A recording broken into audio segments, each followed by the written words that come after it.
ಕುಟುಂಬದ ಹೆಗಲೇರಿರೋ ಶನಿ ಸದ್ಯಕ್ಕೆ ಕೆಳಗಿಳಿಯೋ ಲಕ್ಷಣಗಳು ಕಾಣಿಸ್ತಿಲ್ಲ. ಪ್ರಜ್ವಲ್ ರೇವಣ್ಣ, ಎಚ್.ಡಿ. ರೇವಣ್ಣ, ಭವಾನಿ ರೇವಣ್ಣ ಕಟಕಟಿಯಲ್ಲಿ ನಿಂತು ಕಣ್ಣೀರಿಡ್ತಿರುವಾಗಲೇ ಎಚ್.ಡಿ. ರೇವಣ್ಣ ಹಿರಿಯ ಮಗ ಹಾಗೂ ಪರಿಷತ್ನ ಸದಸ್ಯ ಸೂರಜ್ ರೇವಣ್ಣ ಜೈಲು ಪಾಲಾಗಿದ್ದಾರೆ. ಸರ್ಕಾರ ಈ ಪ್ರಕರಣವನ್ನ ಕೂಡ ಸಿಐಡಿ ಹೆಗಲಿಗೆ ಹಾಕಿ ಕೈ ತೆಳೆದುಕೊಂಡಿದೆ. ಅಷ್ಟಕ್ಕೂ ಏನಿದು ಪ್ರಕರಣ, ಏನೆಲ್ಲ ಬೆಳವಣಿಗೆಗಳಾದವು ನೋಡೋಣ.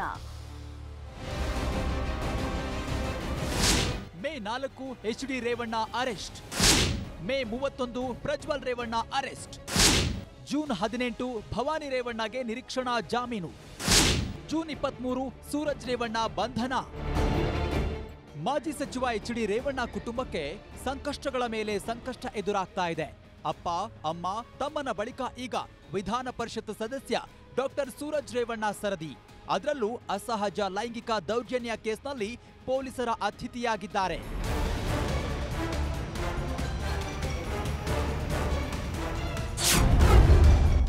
ಬ್ಲಾಕ್ ಮೇಲ್ ಕೇಸ್ ದಾಖಲೆ ನೀಡಲು ಹೋಗಿ ಲಾಕ್.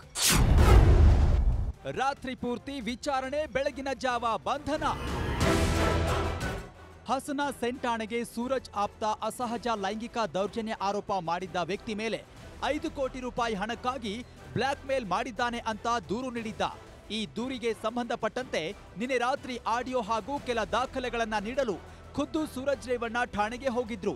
ಈ ವೇಳೆ ಮಿಕಾ ತಾನಾಗೆ ಬಂದು ಬಲೆಗೆ ಬಿತ್ತು ಅನ್ನುವಂತೆ ಪೊಲೀಸರು ಸೂರಜ್ನನ್ನ ಲಾಕ್ ಮಾಡಿಕೊಂಡಿದ್ದಾರೆ. ಇಡೀ ರಾತ್ರಿ ವಿಚಾರಣೆ ನಡೆಸಿ ಬೆಳಗ್ಗೆ 4 ಗಂಟೆ ಸುಮಾರಿಗೆ ಹೊಳೆನರಸೀಪುರ ಗ್ರಾಮಾಂತರ ಪೊಲೀಸರು ಬಂಧಿಸಿದ್ದಾರೆ. ನಂತರ ಸಕಲೇಶ್ಪುರ ಡಿವೈಎಸ್ಪಿ ಪ್ರಮೋದ್ ಕುಮಾರ್ರನ್ನ ತನಿಖಾಧಿಕಾರಿಯಾಗಿ ಹಾಸನ ಎಸ್ಪಿ ನೇಮಿಸಿ ತನಿಖೆ ನಡೆಸಿದ್ದಾರೆ.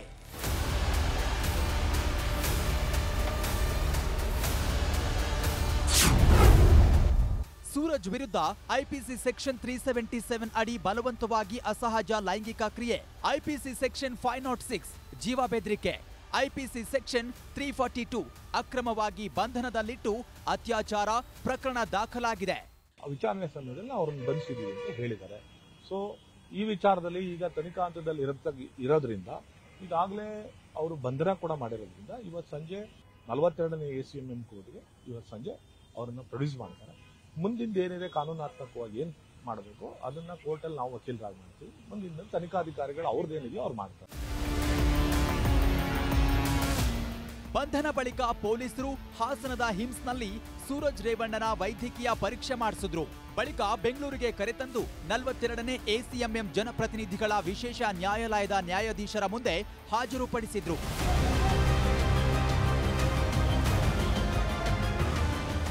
ಜುಡಿಷಿಯಲ್ ಕಸ್ಟಡಿಗೆ 14ನೇ ತಾರೀಕು ತನಕ ಕೊಟ್ಟಿದ್ದಾರೆ.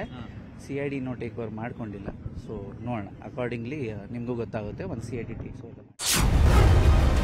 ಸಂತ್ರಸ್ತ ವ್ಯಕ್ತಿಗೆ ಬೌರಿಂಗ್ ಆಸ್ಪತ್ರೆಯಲ್ಲಿ ಮೆಡಿಕಲ್ ಟೆಸ್ಟ್.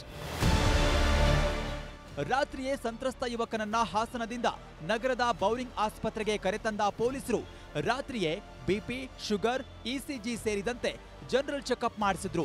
ನಂತರ ಬೆಳಗ್ಗೆ ಬೌರಿಂಗ್ ಆಸ್ಪತ್ರೆಯ ತಜ್ಞ ವೈದ್ಯರು ಹಾಗೂ ಎಫ್ಎಸ್ಎಲ್ ತಜ್ಞರ ಸಮ್ಮುಖದಲ್ಲಿ ವೈದ್ಯಕೀಯ ಪರೀಕ್ಷೆ ನಡೆಸಲಾಯಿತು.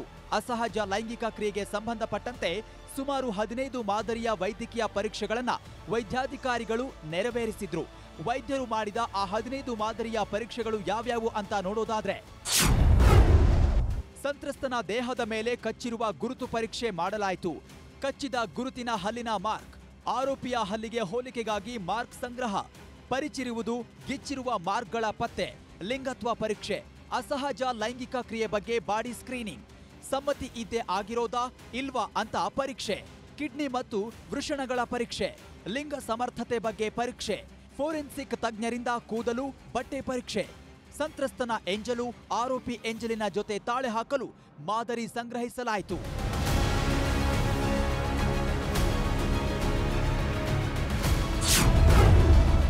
ಮೊನ್ನೆ ಸೂರಜ್ ಪರ ಪೊಲೀಸರಿಗೆ ದೂರು, ಇಂದು ತನ್ನ ಮೇಲೂ ದೌರ್ಜನ್ಯ ಅಂತ ಆರೋಪ. ಇನ್ನು ಸೂರಜ್ ವಿರುದ್ಧದ ಲೈಂಗಿಕ ದೌರ್ಜನ್ಯ ಕೇಸ್ಗೆ ಭಾರಿ ಟ್ವಿಸ್ಟ್ ಸಿಕ್ಕಿದೆ. ಮೊನ್ನೆ ಹಾಸನದಲ್ಲಿ ಸಂತ್ರಸ್ತನ ವಿರುದ್ಧ ಸೂರಜ್ ಪರವಾಗಿ ಬ್ಲಾಕ್ ಮೇಲ್ ದೂರು ದಾಖಲಿಸಿದ್ದ ವ್ಯಕ್ತಿಯೇ ಈಗ ಸೂರಜ್ ವಿರುದ್ಧ ತಿರುಗಿ ಬಿದ್ದಿದ್ದಾನೆ. ಸೂರಜ್ ರೇವಣ್ಣ ನನ್ನ ಮೇಲೂ ಲೈಂಗಿಕ ದೌರ್ಜನ್ಯ ಎಸಗಿದ್ದು, ಈ ಬಗ್ಗೆ ನಾಳೆಯೇ ದೂರು ನೀಡೋದಾಗಿ ಬಾಂಬ್ ಸಿಡಿಸಿದ್ದಾನೆ. ನನಗೆ ಕರೋನಾ ಟೈಮಲ್ಲಿ ಆಗಿದ್ದು, ಕರೋನಾ ಟೈಮಲ್ಲಿ ಘಟನೆ ನಡೆದಿದ್ದು. ನಮ್ಮ ಭಾಗದ ಲೀಡ್ರ್ ಅವರು ರೇವಣ್ಣವ್ರ ಮಗ, ಹಾಗಾಗಿ ಗೊತ್ತಿತ್ತು. ಆ ಥರ ನಾವು ಸಂಗ್ರಾಮ ಅಂತ ಮಾಡಿದ್ದು ಪ್ರಕರಣ ಬ್ರಿಗೇಡ್ ಅಂತ ಮೊದಲಿಂದಲೇ ಪರಿಚಯ ಇತ್ತು ಆವಾಗಿಂದ. ಅವರು ಅದು ಘಟನೆ ನಡೆಯೋಕ್ಕಿಂತ ಮೊದಲು ಒಂದು 5 ವರ್ಷ ಮೊದಲೇ ಪರಿಚಯ. ಅದು ಘಟನೆ ನಡೆದ ಒಂದು 4 ಇಯರ್ ಬ್ಯಾಕಲ್ಲಿ. ಅದಾದರೂ ಈ ಘಟನೆ ನಡೆಯೋವರೆಗೂ ಗೊತ್ತಾ ಇದ್ದೆ. ಯಾವುದೇ ರೀತಿ ಹಣ ಸಂಬಂಧ ವ್ಯವಹಾರ ಆಗಲಿ ಏನಾದರೂ ಆಗಲಿಲ್ಲ, ಪಕ್ಷದ ಕಾರ್ಯಕರ್ತನ ದುಡಿತಿದ್ದಷ್ಟೇ. ಅವನನ್ನು ಫಸ್ಟು ಎದುರಿಸಿ ಏನಾದರೂ ಮಾಡಿ ಕಂಪ್ಲೇಂಟ್ ಕೊಡ್ದಂಗೆ ಮಾಡೋಕ್ಕೆ ಟ್ರೈ ಮಾಡಿದು, ಆಗಲಿಲ್ಲ. ಆಮೇಲೆ ಹಣದ ಆಫರ್ ಕೊಟ್ಟು ಏನಾದರೂ ಮಾಡಿ ಒಟ್ಟಲ್ಲಿ ಅವನು ತಡೆ ಹಿಡಿಯೋಕ್ಕೆ ತುಂಬ ಟ್ರೈ ಮಾಡಿದು ಅವ್ರ ಥ್ರೂ. ಅದು ಆ್ಯಕ್ಚುಲಿ ಅವರನ್ನೇ ಟ್ರ್ಯಾಪ್ ಮಾಡೋಕ್ಕೆ ಇವ್ರು ಹೇಳ್ಕೊಟ್ಟಿದ್ದು.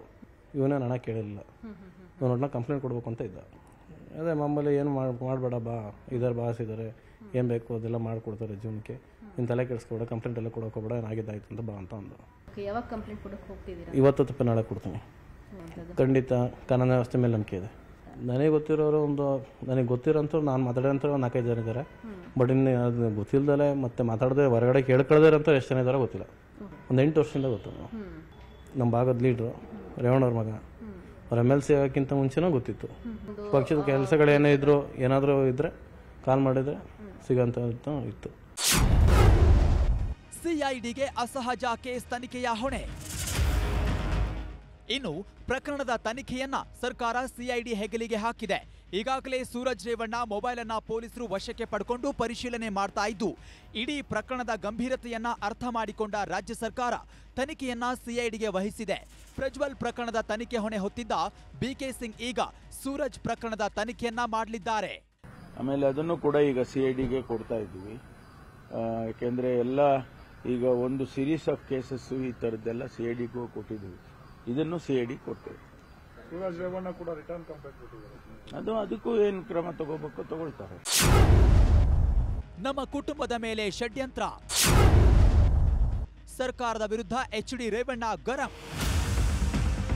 ಇನ್ನು ಈ ಪ್ರಕರಣದ ಬಗ್ಗೆ HD ರೇವಣ್ಣ ಪ್ರತಿಕ್ರಿಯೆ ಕೊಟ್ಟಿದ್ದು, ನಮ್ಮ ಕುಟುಂಬದ ಮೇಲೆ ಷಡ್ಯಂತ್ರ ಮಾಡಲಾಗಿದೆ. ನನಗೆ ದೇವರ ಮೇಲೆ, ನ್ಯಾಯಾಂಗದ ಮೇಲೆ ನಂಬಿಕೆ ಇದೆ. ಈ ಷಡ್ಯಂತ್ರಕ್ಕೆಲ್ಲ ನಾನು ಹೆದರಿ ಹೋಗಲ್ಲ ಅಂತ ಆಕ್ರೋಶ ಹೊರಹಾಕಿದ್ರು. ಈತ ಕೇಂದ್ರ ಸಚಿವ HD ಕುಮಾರಸ್ವಾಮಿ ಸೂರಜ್ ಬಗ್ಗೆ ಕೇಳ್ತಾ ಇದ್ದಂತೆ ಸಿಡಿಮಿಡಿಗೊಂಡ್ರು. ನನಗೆ ದೇವರ ಮೇಲೆ ನಂಬಿಕೆ ಇದೆ, ನ್ಯಾಯಾಂಗದ ಬಗ್ಗೆ ನಂಬಿಕೆ ಇದೆ. ಈ ಷಡ್ಯಂತ್ರಕ್ಕೆಲ್ಲ ಎದುರನು ನಾನೇನು ಎದುರೋಗಲ್ಲ. ಗೊತ್ತಿದೆ ಏನು, ಅದು ಕಾಲವೇ ನಿರ್ಧರಿಸುತ್ತೆ. ನೋಡಿ, ದಯವಿಟ್ಟು ಇಂಥ ವಿಷಯಗಳು ನನ್ನ ಹತ್ರ ಚರ್ಚೆ ಮಾಡಬಾರ್ದು. ರಾಜ್ಯಕ್ಕೆ ಸಂಬಂಧಪಟ್ಟಂಥ ವಿಷಯಗಳಿದ್ರೆ ಚರ್ಚೆ ಮಾಡಿ. ಆ ವಿಷಯಗಳನ್ನ ನನ್ನ ಹತ್ರ ಯಾಕೆ ಚರ್ಚೆ ಮಾಡ್ತೀರಿ? ಅದರ ಅವಶ್ಯಕತೆ ಏನಿದೆ? ಅದು ಕಾನೂನು ಇರ್ತದೆ, ಕಾನೂನು ನೋಡ್ಕೋತಾರೆ. ಒಟ್ಟಾರೆ ಮಾಜಿ ಪ್ರಧಾನಿ HD ದೇವೇಗೌಡರ ಪುತ್ರ ರೇವಣ್ಣ ಫ್ಯಾಮಿಲಿಗೆ ಈಗ ಸಂಕಷ್ಟದ ಕಾಲ ಎದುರಾಗಿದೆ. ಸಂತ್ರಸ್ತೆಯ ಕಿಡ್ನಾಪ್ ಕೇಸ್ನಲ್ಲಿ HD ರೇವಣ್ಣ ಜೈಲುವಾಸ ಅನುಭವಿಸಿದ್ರೆ, ಇತ್ತ ಅದೇ ಕೇಸ್ನಲ್ಲಿ ಭವಾನಿ ರೇವಣ್ಣ ಕೂಡ ವಿಚಾರಣೆ ಎದುರಿಸಿ ಬಂದಿದ್ದಾರೆ. ಪ್ರಜ್ವಲ್ ರೇವಣ್ಣ ಕೂಡ ಮಾಡಬಾರ್ದನ್ನ ಮಾಡಿ SIT ಜೈಲು ಅಂತ ಇದ್ದಾರೆ. ಇದೀಗ ಸೂರಜ್ ರೇವಣ್ಣ ಸರದಿ, ಅವರು ಕೂಡ ಲೈಂಗಿಕ ದೌರ್ಜನ್ಯ ಕೇಸ್ನಲ್ಲಿ ಅರೆಸ್ಟ್ ಆಗಿದ್ದಾರೆ. ರೇವಣ್ಣರ ಇಡೀ ಫ್ಯಾಮಿಲಿ ಕಾನೂನಿನ ಸುಳಿಯಲ್ಲಿ ಸಿಕ್ಕಿ ನರಳಾಡ್ತಿದೆ ಅಂದ್ರೆ ತಪ್ಪಿಲ್ಲ.